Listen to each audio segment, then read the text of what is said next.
පින්වත් දරුවනේ හරි පුදුමයි අපි සරණ ගිය බුදුරජාණන් වහන්සේ. කවදාවත් දහම් දෙසද්දී උන්වහන්සේගේ දන්ත ධාතුන් වහන්සේලා පේන්නේ නැහැ.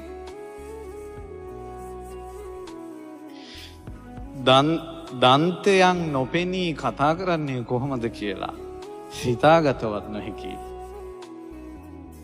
යම් වෙලාවක කාරණාවක් මුල් කරගෙන සිනහ පහල කරන්නේද එවිට සුදුවන් වූ රශ්මිය විහිදෙනවා. පිටිපස්සෙන් වැඩි ආනන්දයන් වහන්සේ දුටුවා ස්වාමීනි කුමක් අරඹයා සිනහ පහල කළේද? ආනන්ද අර දෙදෙනා පෙනෙනවද? වයසක ජෝඩුවක් පාරයිනේ.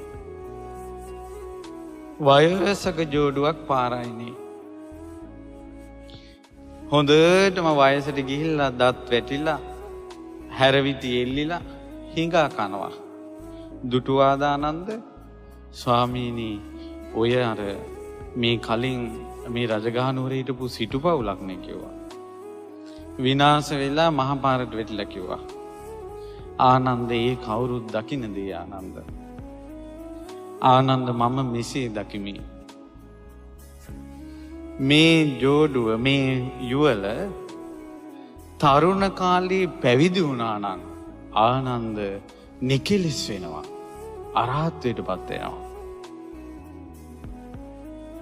ආනන්ද තරුණ විය ඉක්මවා ගිහිල්ලා මේ දෙදෙනා පැවිදි වුණා නම් අනාගාමී වෙනවා. ඒ වියත් ඉක්මවා ගිහිල්ලා ආනන්ද මේ දෙදෙනා පැවිදි වුණා නම් සකදාගාමී වෙනවා.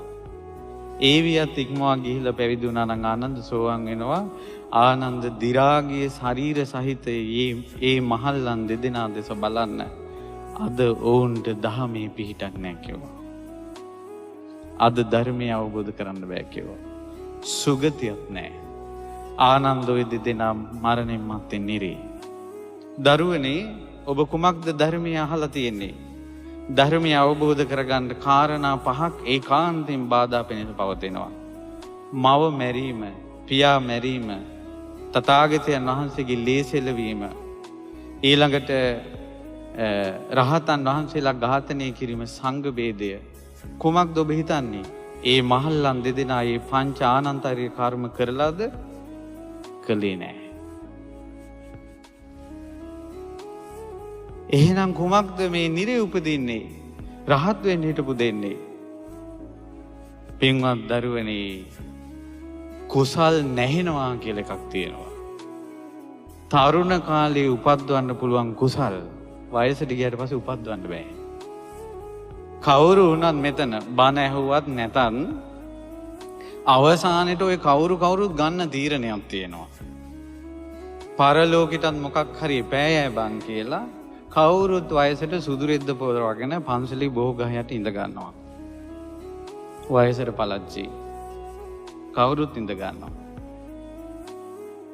එදාට පින්වත් දරුවනේ නැහුන පිරිසක් විදිහට ඉඳ ගන්න එපා. කුසල් වලින් නැහෙන්න එපා. ඔබට මහාන වෙන්නත් බැරි වෙන්න පුළුවන්. හැමදාම දහම් වැඩසටහන් වලට සහභාගී වෙන්නත් බැරි වෙන්න පුළුවන්. ඔය රූපවාහිනියෙන් පෙන්නපු තරුණ වැඩසටහන් වලට ඔබට එන්නත් බැරි වෙන්න පුළුවන්. දරුවනේ කොහේ හරි මුල්ලකට හරි වෙලා නැහෙන්නේ නැතුව ඉන්න. තරුණ ජීවිත නැහෙන්න එපා කියලා මේ උත්සාහය. එච්චරයි.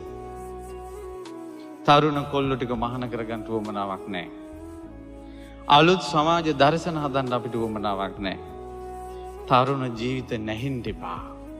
නැහුන්නේ නැති කෙනාට ධර්මයේ තියෙනවා. තථාගත ශ්‍රී සද්ධර්මය.